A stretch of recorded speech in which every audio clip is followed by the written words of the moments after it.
তাহলে চলো আজকে যে টপিক্সটা হচ্ছে সেই টপিক্সটা হচ্ছে যে C3 C4 এবং CAM উদ্ভিদের মধ্যে পার্থক্য।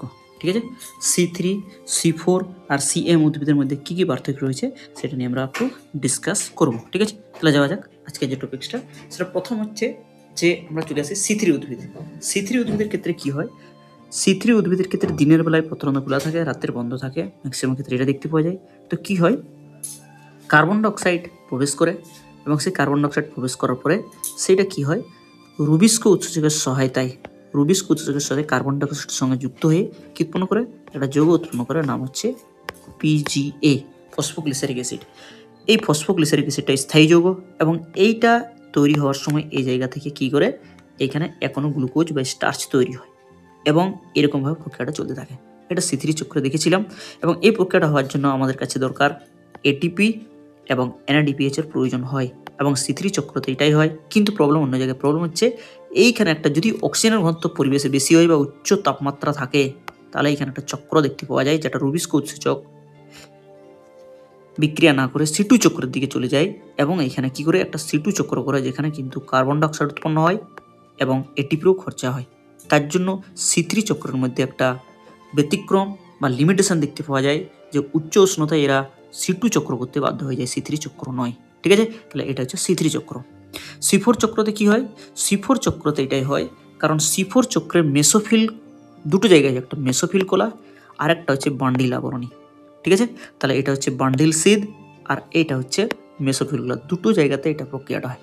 তাহলে এটার ক্ষেত্রে কি হয়, কার্বন ডাইঅক্সাইড প্রবেশ করার পরে কার্বন ডাইঅক্সাইড থেকে বাইকার্বনেট যে আয়নটা সেইটা PAP এর সঙ্গে যুক্ত হয়ে C4 যৌগ তৈরি করে এবং C4 যৌগটা হচ্ছে OAA, অক্সালোএসিটিক অ্যাসিড, এবং এই OA অক্সালোএসিডটাকে আমরা C4 বলি এবং এই C4টা মেলিক অ্যাসিডে কনভার্ট হয় এবং এই মেলিক অ্যাসিডটা কি করে, এইখান থেকে এখনো কার্বন ডাইঅক্সাইড এবং এই কার্বন ডাইঅক্সাইডটা কোথায় প্রবেশ করে যায়, রুবিস্কো উৎসেচকের সহায়তায় ক্যালভিন চক্র, যেখান থেকে কি তৈরি হয়, যেখান থেকে তৈরি হয় গ্লুকোজ এবং এটা তো ATP ও NADP যুক্ত H+এর প্রয়োজন হয়। তাহলে এখানে দেখো মেসোফিল একটা উৎসেচক থাকে না যেটা রুবিস্কো, এটা থাকে না, আর C3 মধ্যে একটা উৎসেচক থাকে না সেটা হচ্ছে পেপ কার্বক্সিলেজ। তাহলে দুটোর জন্য এটা গ্লুকোজ কন্টিনিউ তৈরি হতে থাকে কারণ উচ্চ উষ্ণতা তো এই প্রক্রিয়াটা হয়। আচ্ছা, C4 চক্রে কি হয়, C4 চক্রতে সেম ওইটা হয় কিন্তু রাত্রিবেলায় এদের ক্ষেত্রে মেলিক অ্যাসিড তৈরি হয়। তাহলে এখানে দেখো C4 চক্রের ক্ষেত্রে এখানে যেটা তৈরি হয় সেটা হচ্ছে OAA, এটা কিসে কনভার্ট হয়, মেলিক অ্যাসিডে, আর মেলিক অ্যাসিড হওয়ার জন্য এটা কি হয়, অ্যাসিড জমা হয়, সেই জন্য এটাকে আমরা বলি অ্যাসিডিফিকেশন। ঠিক আছে, এই মেলিক অ্যাসিডটা থেকে কি হয়, আবার এটা দিনের বেলা যখন হয় তখন এই মেলিক অ্যাসিডটা আবার এই মেলেটটা থেকে এখনো কার্বন ডাইঅক্সাইড বেরিয়ে গিয়ে পাইরুভেট যে যৌগটা তৈরি হয় সেই পাইরুভেটটা এদিকে উপরের দিকে।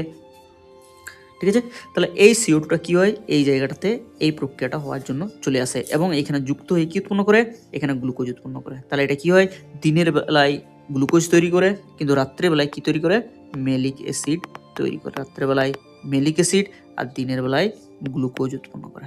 তাহলে এইটা হচ্ছে C3 C4 আর CM ফটোসিনথেসিস। তাহলে তিনটা উদ্ভিদেই আলাদা। সেই পার্থক্যগুলো আমরা দেখি যে প্রথমত কি হচ্ছে, যে এইটার ব্যাপারে আমরা আলোচনা করবো যে বিষয়গুলো কী কী নিয়ে আলোচনা করব। তাহলে প্রথম হচ্ছে সালোক সংশ্লেষের প্রয়োজনীয় তাপমাত্রা, তারপর হচ্ছে পত্ররন্ধ্র উন্মোচন, তারপর ক্রাঞ্চ অ্যানাটমি, তারপর হচ্ছে অঙ্গারাত্মীকরণ উৎসেচক কী কী লাগে, তারপর হচ্ছে আলোক শোষণ, তার প্রথম স্থায়ী যৌগ কোনটা, CO2 আবদ্ধকরণ যৌগ কোনটা, CO2 আবদ্ধ হওয়ার সংখ্যা কত, CO2 আবদ্ধ হওয়ার সময় কখন, CO2 আবদ্ধ হওয়ার স্থান কোথায়, আম্লিক পরিবর্তন হচ্ছে কি নয়, ক্লোরোফিল A আর B এর অনুপাত কত, ক্ষয়প্রণ বিন্দু কত, এবং লাস্ট হচ্ছে উদাহরণ। এই জিনিসগুলো নিয়ে আমরা আলোচনা করব। তাহলে প্রথম দেখো কী কী উদ্ভিদ নিয়ে, C3 C4 এবং CM প্লান্ট নিয়ে আমরা করব। ঠিক আছে, তাহলে দেখো প্রথম সালোক সংশ্লেষের জন্য প্রয়োজনীয় তাপমাত্রা কোনটা আলোচনা করব, সালোক সংশ্লেষের জন্য প্রয়োজনীয় তাপমাত্রা। তাহলে এক্ষেত্রে প্রথম দেখো C3 প্লান্টের জন্য যে তাপমাত্রা দরকার সেই তাপমাত্রাটা হচ্ছে 15 থেকে 25 ডিগ্রি, আর C4 এর ক্ষেত্রে 30 থেকে 45 ডিগ্রি, আর CM হচ্ছে 35 ডিগ্রি। তাহলে এখানে দেখো সব থেকে উচ্চ উষ্ণতাতেও সালোক সংশ্লেষ করতে পারে সেটা হচ্ছে C4 প্লান্ট। ক্লিয়ার। পত্ররন্ধ্র উন্মোচন, পত্ররন্ধ্র কখন খোলা থাকে, তাহলে এখানে দেখো পত্ররন্ধ্র রাতে বন্ধ থাকে, দিনে খোলা থাকে, এটা শুধু দিনেই খোলা থাকে এবং এটা দিনে বন্ধ রাতে খোলা থাকে। ক্রাঞ্চ অ্যানাটমি কার মধ্যে দেখা যায়, ক্রাঞ্চ অ্যানাটমি তাদের মধ্যে দেখতে পাওয়া যায় যাদের উচ্চ উষ্ণতায় হয় বা মেসোফিল আর বান্ডিল অগ্রণী দুটো স্থানে হয়। তাহলে এক্ষেত্রে দেখো ক্রাঞ্জেনোটমি অ্যাবসেন্ট, এর ক্ষেত্রে প্রেজেন্ট, আর এক্ষেত্রে কি রয়েছে, এক্ষেত্রে অ্যাবসেন্ট রয়েছে। ক্লিয়ার? অঙ্গারাত্মীকরণ উৎসেচক, কার্বন ডাইঅক্সাইডকে যুক্ত করার জন্য কি উৎসেচক থাকতে হবে? তাহলে এখানে দেখো C3 প্লান্টে শুধুমাত্র রুবিস্কো থাকে, কিন্তু এর ক্ষেত্রে দেখো রুবিস্কো এবং ওয়েব কার্বক্সিলেজ দুটোই থাকে। আর এর ক্ষেত্রে দেখো রুবিস্কো কার্বক্সিলেজ এটার ক্ষেত্রেও কত থাকে, দুটোই থাকে। ক্লিয়ার? আলোক শোষণ কাদের দেখতে পাওয়া যায় সেইটা দেখো। প্রথম আলোক শোষণ কাদের দেখতে পাওয়া যায় সেইটা একটু দেখে নাও। ঠিক আছে? তাহলে আলোক শোষণ C3 প্লান্টে ঘটে, কারণ এর ক্ষেত্রে কি হয়, রুবিস্কো উৎসেচকটা O2 সঙ্গে বিক্রিয়া করায়। এর ক্ষেত্রে ঘটে না, এর ক্ষেত্রে ঘটে কিন্তু কম ঘটে। কাদের ক্ষেত্রে ঘটে? CAM প্লান্টের ক্ষেত্রে কম ঘটতে দেখতে পাওয়া যায়, কিন্তু ঘটে। কিন্তু C4 প্লান্টে একদমই ঘটে না, এটার মধ্যে ঘটতে দেখা যায়। ঠিক আছে? এরপর দেখো প্রথম স্থায়ী যৌগ। কি যৌগ বললাম? প্রথম স্থায়ী যৌগ। প্রথম স্থায়ী যৌগ কোনটা হচ্ছে, সেই জন্য হচ্ছে প্রথম স্থায়ী যৌগটা হচ্ছে C3 প্লান্টের ক্ষেত্রে PGA, C4 প্লান্টের ক্ষেত্রে OAA, আর CM প্লান্টের ক্ষেত্রে OAA অর্থাৎ অক্সালো অ্যাসিটিক অ্যাসিড। PG হচ্ছে ফসফোগ্লিসারিক অ্যাসিড। ক্লিয়ার? CO2 আবদ্ধকারী যৌগ, CO2টা কার সঙ্গে যুক্ত হয় সেইটা, অর্থাৎ CO2টা কার সঙ্গে যুক্ত হয় সেই জিনিসটা দেখো। তাহলে এখানে দেখো CO2টা যেটার সঙ্গে যুক্ত হয় সেটা হচ্ছে RUBP।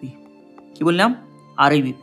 এটার ক্ষেত্রে প্রথমে পিপ অর্থাৎ ফসফরাল পাইরুভেট, তারপরে RUBP। তাহলে এটার ক্ষেত্রে হয়ে গেল।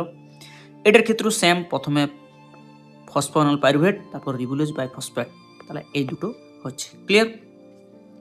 নেক্সট হচ্ছে CO2 আবদ্ধ হওয়ার সংখ্যা, কত অণু CO2 আবদ্ধ করতে পারে সেইটা। তাহলে এক্ষেত্রে দেখো প্রথম হচ্ছে এর ক্ষেত্রে একবারই আবদ্ধ হয় CO2, কারণ একবারই আবদ্ধ হয়ে গ্লুকোজ তৈরি করে। এক্ষেত্রে দুবার আবদ্ধ হয়, কারণ একবার ফসফরাল পাইরুভেটের সঙ্গে আর একবার RUBPর সঙ্গে বান্ডিল সিদে। এটার ক্ষেত্রেও দুবার হয়ে থাকে। CO2 আবদ্ধ হওয়ার সময় কখন? ঠিক আছে? তাহলে CO2 আবদ্ধ হওয়ার সময় কখন হয় সেটা আমরা এখানে জানবো। তাহলে প্রথম হচ্ছে এটা দেখো, এর ক্ষেত্রে ম্যাক্সিমাম দিনের বেলা হয়, কারণ দিনের বেলা এটিপি তৈরি হয়। এর ক্ষেত্রেও দিনের বেলা দেখতে পাওয়া যায়, কিন্তু এর ক্ষেত্রে প্রথম রাতের বেলা আর দ্বিতীয়বার দিনের বেলা হয়, কারণ রাতের বেলা ম্যালিক অ্যাসিড তৈরি হয় আর দিনের বেলা ওটা ভেঙে যায়। নেক্সট যেটা হচ্ছে সেটা কোথায় হয় CO2 আবদ্ধ স্তরটা, এইটা হচ্ছে মেসোফিল ক্লোরোপ্লাস্ট। ঠিক আছে? এটা হচ্ছে মেসোফিল ও বান্ডিল ক্লোরোপ্লাস্ট। আর এইটার ক্ষেত্রে কোনটা হচ্ছে, প্রথমবারে সাইটোপ্লাস্ট এবং তারপরে দ্বিতীয়বার ক্লোরোপ্লাস্ট। এই দুটো দেখতে পাচ্ছি। আম্লিক পরিবর্তন কাদের ক্ষেত্রে দেখতে পাওয়া যায়? এদের ক্ষেত্রে হয় না। C3 প্লান্টের ক্ষেত্রে, C4 প্লান্টের ক্ষেত্রে হয় না, এটা শুধুমাত্র রাত্রে হয়। তাহলে আম্লিক পরিবর্তন এদের ক্ষেত্রে হয় না, এদের ক্ষেত্রে হয় না, এদের ক্ষেত্রে শুধুমাত্র কখন হয়? রাত্রে হয়। অর্থাৎ আম্লিক পরিবর্তনটা রাতে জমা হয় আর কি। দেখো এরপর C3 প্লান্টের ক্ষেত্রে কি হয়, ক্লোরোফিল A আর B এর অনুপাতটা কত?